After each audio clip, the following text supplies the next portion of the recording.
Au nom de Dieu, le tout miséricordieux, le très miséricordieux, je continue avec vous le lire dans le livre Réflexions sur l'islam par le Dr Mohamed Abdallah Draz sur le titre de Vers une affection globale. Dr Mohamed continue. Si vous voulez à tout bien ordonner toutes choses possibles, il s'agit d'un mot adressé par le public à tout prédicateur appelant à suivre une vertu noble et idéale. La vertu de l'affection globale fait partie des plus particulières vertus idéales. Si le prédicateur dit que notre regard envers les êtres humains soit un regard d'affection tendre et bienveillante.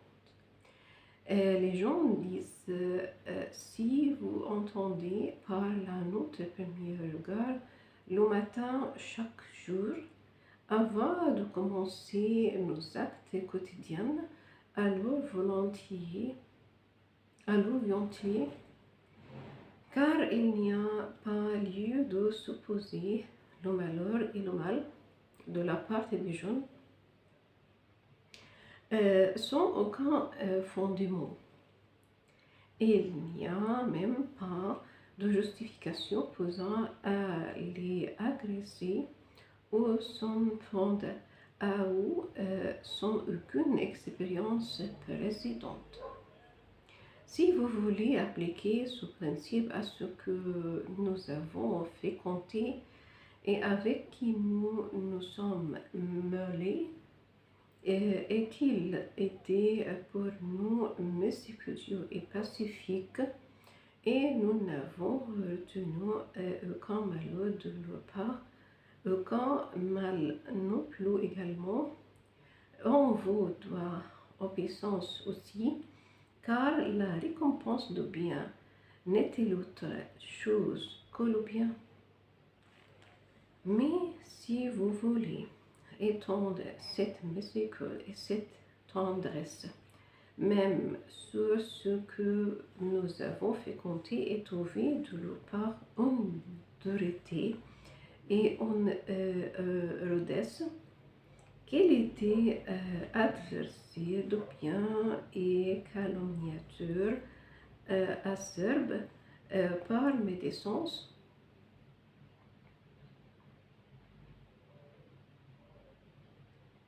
dans ce cas-là, vous ordonnez de s'oublier une chose qui est impossible et hors d'obéissance. Tel est l'idéalisme imaginaire qui n'a pas de place dans la vie des gens. Et les êtres ne sont-ils pas créés à aimer celui qui est bienfaisant envers eux et détester celui qui leur fait du mal? Comment ordonnez-vous de transformer notre nature et de changer la nature de nos âmes pour qu'on puisse aimer nos ennemis? Si vous voulez en plus inonder d'affection et de miséricorde ceux qui avaient de négligence envers Allah et ont fait du mal aux droits de la société, même les coupables et corrupteurs, vous avez alors commis une action blâmable. Comment vous-nous ordonner d'aimer l'ennemi d'Allah et des croyants? Le Dr Mohammed continue, c'est ainsi que l'humanité varie à leurs yeux en 4 catégories, dont deux méritent l'affection et l'amitié, ceux qui ont fait preuve de loyauté et pacifisme à notre égard, et ceux qui n'ont pas de relation avec. Tout en restant neutre, les deux autres catégories méritent l'animosité et la haine. Il s'agit de ce qui était hostile à nous et nous faisait du mal, et ce qui violait nos lieux sacrés inviolables, même s'il ne nous faisait pas d'autorité personnelle. Celui qui appelle à l'affection envers les êtres humains, y compris l'ami et l'ennemi, le pieux et le païlar, est un homme qui s'est enfermé dans une honteur devoir. Il n'a pas éprouvé le mal et le malheur des êtres humains, n'a pas fait l'objet non plus. Il ne s'est pas brûlé par le feu de leur corruption ravageuse.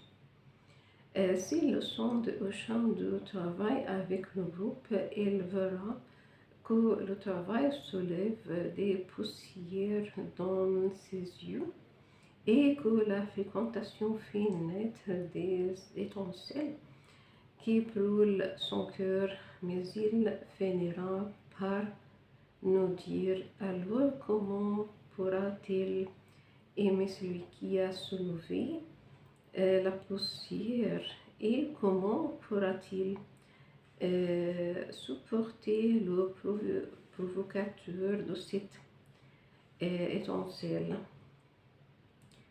Répondons à l'appel son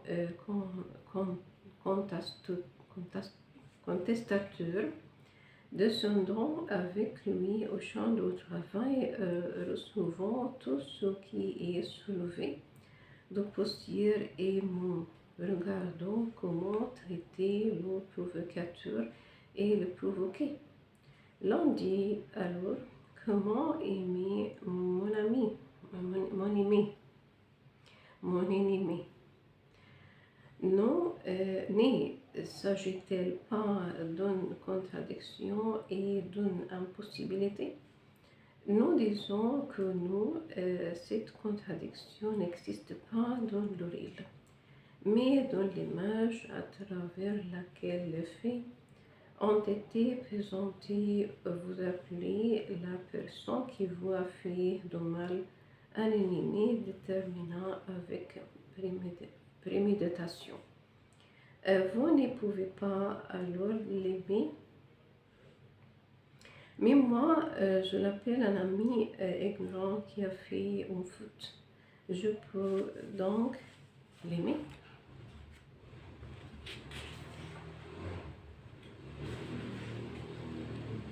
Pour vous expliquer ceci, ne prétendez-vous pas que vous êtes innocent, qui n'a commis aucun péché ou injustice, et qu'il vous a fait de mal sans que vous n'ayez commis aucune faute?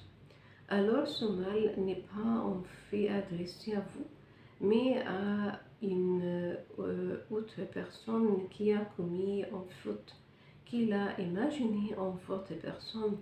S'il avait découvert la réalité des choses, il aurait été bienfaisant et miséricordieux envers vous, voire même ami chaleureux, que vous supportez maintenant ce mal, qui vous fermiez les yeux un instant sur ce souci, le temps qu'il réalise ou se rende compte de la correction et la droiture de votre position, de la pureté et de la candeur de votre âme, que vous le laissez passer et le supportez volontiers, que cet état de choses soit émané d'un cœur croyant, rassuré, tendre et affectueux. Vous voyez, quand vous donnez le médicament au petit, et-il vous crie au visage et pousse par les mains et les pieds dans votre poitrine? En faisant ainsi, vous le considérez comme un ennemi et vous arrachez de cœur la miséricorde, la miséricorde que vous avez pour lui en tant que votre enfant. Ne prenez-vous pas en pitié cette bêtise, et cette maladresse, lui à cause de son ignorance et sa méconnaissance. Ne vous lui souriez pas d'un sourire clivant qui le remplit de honte, car il se rend compte qu'il a commis une faute et que vous le pardonnez et qu'il a fait de mal et que la récompense de votre part est de bien. Que notre regard envers nos frères qui nous font injustement de mal par maladresse et ignorance soit de la sorte. Nos âmes vont goûter ainsi la douceur de la grâce contre leur mal. Que nos cœurs soient rassurés que du moment où cet équivoque est levé, celui qui a fait de mal regrettera ce qu'il a fait et demandera pardon. Son animosité se transformera en affection et amitié, et ses malheurs en bienfait ou en action bonne. Allah a dit: repousse celle-ci parce qu'il y a de meilleur. Si qu'une immunité séparée de toi deviendra alors pour toi un ami chaleureux. Sur les versets clairement exposés, verset 30-34. Le demandeur de rang, s'il est valable d'appliquer cette interprétation sur une catégorie des péchés jugés préférables de pardonner et d'être tendre envers les autres. Le livre et la tradition nous apprennent qu'il y a une autre catégorie pour laquelle aucune intercession n'est acceptée et aucune pitié ne doit être éprouvée envers les coupables. Telles sont les peines légales d'Allah et les lois de la nation. N'est-elle pas une contradiction évidente que ces coupables et corrupteurs soient couverts par notre affection et notre miséricorde, les sanctionnons nous, et leur disons en même temps nous vous aimons. Les tournent nous et leur disons nous avons pitié envers vous. Doucement, le demandeur est la clé de cette question et la solution réside dans la précision de l'angle à travers lequel nous considérons la sanction. Dans la précision de l'objet visé derrière, vous voyez le médecin quand il fait une chirurgie dure qui fait mal pour traiter le malade et le sauver. Est-ce que vous dites qu'il a pris le malade comme ennemi, ou s'agit-il d'une miséricorde essentielle?